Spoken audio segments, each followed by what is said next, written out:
साथ स्वेच्छा से जीने का अधिकार आप न रह जाएं न्याय पाने से वंचित।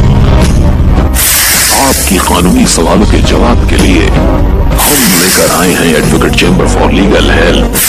हम आपको बताएंगे आपके कानूनी अधिकार, हम आपको देंगे निःशुल्क कानूनी सलाह, क्योंकि हम हैं advocate chamber for legal help.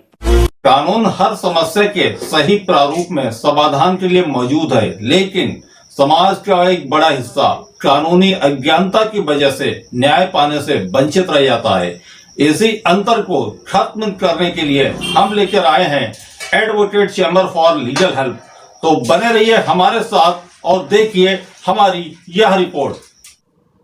नमस्कार, स्वागत है आप सभी का advocate chamber for legal help में और मैं हूं एडवोकेट कुमकुम शुक्ला।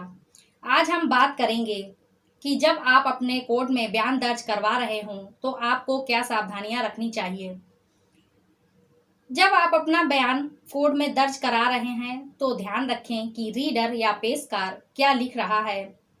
कई राज्यों में आज भी बयान हाथ से लिखे जाते हैं, इसीलिए आपने क्या बोला और क्या लिखा जा रहा है इस बात का पूरा ध्यान दें, क्योंकि अक्सर देखने को मिलता है जब बयान लिखे जाते हैं तो बयानों की हैंड राइटिंग हर किसी को समझ में नहीं आती है। इसीलिए अपने बयान साफ व पढ़ने लायक ही लिखवाएं और जब आपके बयान पूरे होने के बाद बयान का कागज आपको दिया जाए हस्ताक्षर करने के लिए तो आप यह प्रयास जरूर करें कि उसको आप पूरा पढ़ने के बाद ही उस पर हस्ताक्षर अपने बनाएं। अगर आपको कोई त्रुटि नजर आए तो उसको उसी समय सही करवा लेना चाहिए, उसके बाद ही हस्ताक्षर करने चाहिए, क्योंकि याद रखें बयान दर्ज होने के बाद ध्यान से पढ़ना आपका संवैधानिक और कानूनी अधिकार है।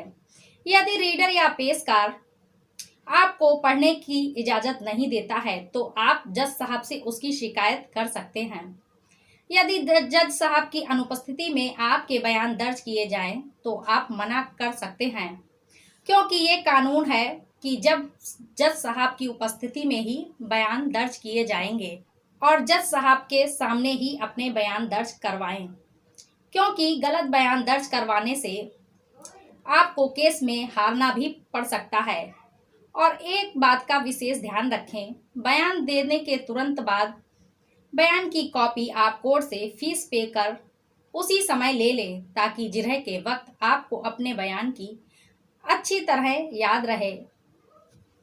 अगर आप स्टेट केस में अदालत में गवाही के लिए आए हैं तो आपको पूरा अधिकार है कि आप कोर्ट की में गवाही से पुराने बयानों को पढ़ सकते हो और आप उसको याद कर सकते हो। अगर आपको बयान देते समय सही वातावरण नहीं लग रहा है, जैसे कि आपसे सवाल पूछने का तरीका सही नहीं है, तो उसी समय आप उसकी शिकायत जज साहब से कर सकते हैं तथा जज साहब के ना सुनने पर अपनी गवाही को रोक सकते हैं और दूसरे जज साहब की निगरानी में गवाही की मांग कर सकते हैं। और एक बात, अगर आप स्टेट केस में अदालत में गवाही के लिए आए हैं, आपको अपने आने जाने का खर्च कोर्ट की तरफ से मिलता है। यदि आपको खर्च नहीं मिल रहा है तो आप इसकी मांग कर सकते हैं। दूसरी बात कि आपको ये बात अलग है कि आपको आने जाने के हिसाब से, दूरी के हिसाब से ही आपको खर्च दिया जाएगा। अंत में आपको हम यही कहना चाहेंगे कि गवाही देते समय बहुत सावधानी से गवाही दें, क्योंकि गवाही पर ही केस का फैसला निर्भर होता है। आज हमारे चैनल में 93 वीडियो हो चुके हैं। 100 वीडियो होने के बाद हम हर टॉपिक पर डिटेल से बात करेंगे। आप सभी का बहुत बहुत आभार व्यक्त करते हैं तथा हम फिर हाजिर होंगे किसी ऐसी ही कानूनी जानकारी के साथ। तब तक के लिए नमस्कार।